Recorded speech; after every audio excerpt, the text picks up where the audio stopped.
falando sobre educação financeira aqui no Brasil, ganhando destaque na mídia. Como é que foi pra você, assim, você foi um precursor? Você se sente um precursor desse tipo de assunto? Não, na verdade eu me inspirei em algumas pessoas, eu aprendi educação financeira com os poucos nomes que existiam. Havia um colunista da revista Veja nos anos 90, Luiz Frankenberg, que tinha uma página falando sobre os produtos dos bancos, um pouco de economia, um pouco dos cuidados com o orçamento. Não fez tanto sucesso, mas ele sim, talvez seja o precursor da educação financeira no Brasil. Quando eu escrevi meu primeiro livro, Dinheiro, o Segredo de Quem Tem, o livro que liderava o ranking dos mais vendidos no Brasil, no geral, era Pai Rico, Pai Pobre, do Robert Kiyosaki, um havaiano, um americano. É um livro que faz sucesso até hoje. Havia muito bom livro. Eu recomendo a todos que leiam Pai Rico, Pai Pobre, que dá uma visão meio que escolhas de carreira, de investimentos, trabalho, empreendedorismo, enfim, um livro muito... Ele diz muita coisa em poucas palavras, né? Um livro muito inteligente.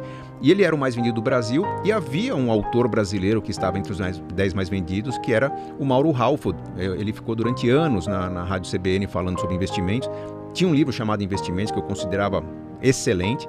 Eu lembro na época, o Investimentos do Mauro Halford tinha 100 mil exemplares vendidos. Eu dizia, cara, se um dia eu tiver 10% do que esse cara vendeu, eu terei feito já o meu trabalho. Quem diria, né? Quantos livros você vendeu? Eu tô com um pouco mais de 3 milhões de exemplares vendidos hoje. Uau! Tem história. Metade dessa venda é Casais Inteligentes e Enriquecem Juntos, que continua sendo o meu livro mais vendido, apesar que eu tenho outros livros que eu considero bem interessantes, bem importantes, mas Casais Inteligentes fez história. Hoje todo mundo que se casa acaba ganhando um exemplar do Casais Inteligentes. Tem um capítulo dele só para quem está preparando o casamento. Mas, apesar de não ser o precursor, não ser o pai da educação financeira, eu percebi que havia uma lacuna gigante no Brasil. Quando eu comecei a escrever, o produto de crédito mais utilizado no Brasil, pasmem, era o cheque especial. As pessoas usavam mais, no geral, o volume de cheque especial era maior do que o volume de financiamento imobiliário, financiamento de carro, empréstimos pessoais. Então se usava muito mal os empréstimos, muito mal o crédito. E o produto de investimento mais utilizado, que hoje ainda está entre os primeiros, mas era o número 1, era a caderneta de poupança, que para quem estudou um pouquinho, leu um pouquinho, está bem atrás de produtos de investimento equivalentes em desempenho e segurança. Então eu percebia que tinha muito a ser dito. Escrevi o primeiro livro numa época em que o Brasil tinha juros de 24% ao ano, então basicamente era fácil falar, gente, se você deixar seu dinheiro no banco, ele se multiplica muito. Você vai chegar ao seu primeiro milhão num prazo curto, 7, 8, 10 anos. Hoje já não é tão simples, na verdade existem meios para isso, mas não basta pôr o dinheiro na poupança que você vai chegar lá, né? O mercado ficou mais competitivo, mas eu percebi que havia muito a ser falado. O livro mais difícil de escrever foi o primeiro, que eu tive que montar um passo a passo, um manual, começo, meio e fim. Os demais, né, os outros 15 livros que eu escrevi, praticamente foram respondendo a críticas e dúvidas dos leitores dos livros anteriores. Escrevi um livro, alguns diziam, mas legal, entendi, mas e para convencer minha esposa disso, meu marido disso? Nasceu Casais Inteligentes e Enriquecem Juntos. Pô, legal, seu livro é bom, mas o capítulo de filhos é muito pequeno. Nasceu Pais Inteligentes e Enriquecem Seus Filhos. E a cada demanda do público, eu escrevia artigos, respondia textos, criava conteúdo no meu blog, e esse material foi alimentando a criação de novos livros. Não diria que foi um grande trabalho. Olhando no tempo, parece um trabalho muito grande, mas eu não parava para escrever um livro. Na verdade, eu parava para reunir o que eu estava produzindo nos últimos meses sobre um assunto específico, e assim nasceram 16 livros. E nessa sua jornada, como é que você resumiria o que é inteligência financeira? Inteligência financeira é colocar em prática a educação financeira que todo mundo conhece. Todo mundo já sabe, nós sabemos que 73% dos brasileiros estão endividados hoje, mas as pesquisas mostram que eles sabem o porquê. Porque caiu a renda e não tinha reserva de emergências, porque o custo fixo está muito elevado, porque comprou muito a prazo. Então as pessoas sabem o que fazer, sabem que tem que cuidar do futuro, sabem que não conseguem cuidar do futuro e tem mil desculpas para isso. A inteligência financeira é quando você consegue fazer com que essa educação financeira se torne prática. Tem componentes muito mais comportamentais do que financeiros propriamente ditos, né?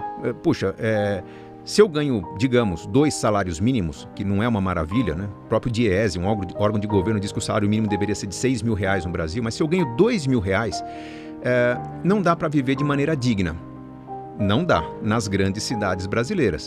Mas será que se de repente eu tivesse um pouco mais de mobilidade, ampliasse meu leque de possibilidades, imaginasse onde que as pessoas que ganham R$2 mil por mês no Brasil vivem bem?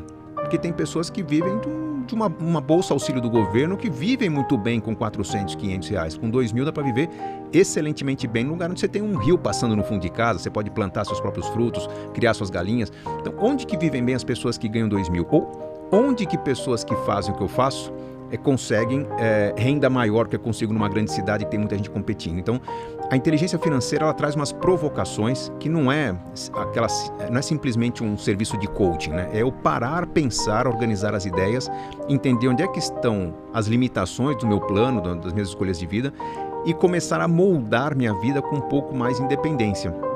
Tem a ver com sobrevivencialismo, não depender do governo, né? Então, pô, se a conta de energia está muito cara, o que eu faço para gastar menos energia, para gerar minha própria energia? Se o carro está muito caro, como é que eu faço para me transportar gastando menos? Então, a inteligência financeira tem a ver com qualidade das escolhas. Não é simplesmente fazer as contas do quanto poupar por mês durante quanto tempo, em quanto tempo eu consigo me aposentar. Tem muito a ver com criatividade e comportamento. Nesses últimos anos, a gente tem falado bastante sobre educação financeira. Sim. É uma coisa, eu não lembro de ter tido nada disso na escola. Me ensinaram como preencher esse cheque, como calcular juros ali numa aula que eu claramente não prestei atenção e é isso. E deram um tapinha nas costas e boa sorte. Isso aí. Torce pra passar na USP e ganhar um bom emprego. Vai. Onde você vê que tá o déficit? Onde é que tá essa falta dessa falta de aprendizado nosso sobre inteligência financeira? Onde é que a gente está errando? É na primeira infância? É no colegial? É na faculdade? Onde é que está o processo que a gente deveria melhorar? Bom, tem alguns equívocos que eram cometidos e foram corrigidos, alguns que continuam sendo cometidos. Primeiro, a falta de educação financeira é o problema número 1. Muito se aprendia sobre português, matemática, história, geografia, enfim, conteúdos que são importantes, mas que com falta de instrumentação, equipamentos, estrutura na escola, até projetos de vida, quando você não coloca um conteúdo interessante num projeto interessante, ele não decola. Então, o fato de não ter na escola uma visão do empreendedorismo, uma visão da realização de objetivos na vida, de caminhos do que você tem que concretizar na vida, eu não estou falando só de educação financeira, mas é um conjunto, né? Não tem aprendizado sobre como viver. Vários conteúdos simplesmente servem para algumas provas, né? Provas que são com visão de curto prazo. Amanhã os alunos vão fazer uma prova do PISA, né? Um Enem, e vão ser avaliados no PISA com uma nota muito baixa, mostram que o nosso conteúdo não está virando prática. Quando se fala, precisamos ter educação financeira na escola, que já tem, começou em 2020, está na Base Nacional Comum Curricular, as crianças têm hoje na escola, não é ter aula de juros, banco, PIX, criptomoedas. É você ter, como acontece hoje no modelo brasileiro, discussão de finanças em todos os conteúdos. O brasileiro hoje cai em armadilhas porque não sabe ler contratos. Então vamos discutir educação financeira na aula de português. O brasileiro cai em armadilhas porque talvez compre produtos pouco eficientes. Vamos discutir educação financeira na aula de física, química. É como está a educação financeira. Os pais não veem hoje o módulo de educação financeira, mas os filhos estão aprendendo. Havia esse déficit, já corrigimos. Tem um outro déficit muito grande, que é a falta de uma visão empreendedora, que eu acho que deveria estar na escola também. Nós cultuamos durante muito tempo a ideia de que precisávamos resgatar as pessoas que estavam em situação de grande desvantagem, muita desigualdade social. Sim, tínhamos que fazer alguma coisa. Criamos Bolsa Família, auxílio emergencial, uma série de ajudas e facilidades que eram importantes, mas não havia um plano para encerrar essa ajuda. Então você dá um incentivo, você dá um presente para as pessoas. Legal, quem deu esse incentivo vai ganhar votos. Agora, quem vai ser o político com coragem de tirar o incentivo quando a família não precisa mais? Então criou-se a cultura do assistencialismo, que é muito perigosa. As pessoas às vezes vivem num lugar que podem criar uma horta no fundo de casa, podem colher aquela jaca ou aquela manga no pé, na árvore que está no fundo, mas a pessoa está preferindo ficar sentada em casa ou ficar mandando currículo, procurando emprego onde não tem emprego, porque se acostumou com a ajuda dos outros. E isso é muito perigoso.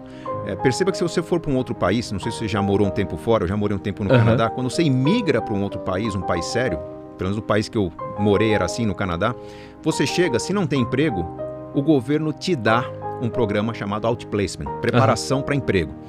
Legal, gratuito, e se eu tiver filhos ainda ganho uma mesadinha, $800 por mês, gratuito. Só que há um compromisso. Se em um ano eu não conseguir emprego com aquele serviço que o governo me dá, simplesmente eu sou deportado, eu volto para o meu país. Então eu tenho uma pressão para colher resultados com aquele esforço que o governo me dá. Aquilo faz com que a empregabilidade aumente bastante, o desemprego fique baixo, o governo consegue absorver uma série de imigrantes. Então há uma contrapartida, não é simplesmente uma doação, tira do rico e dá para o pobre. Nós precisamos tirar dos ricos e ajudar os pobres para que os pobres fiquem ricos, e não para que os pobres continuem dependendo dos ricos. Esse é um grande buraco que nós temos.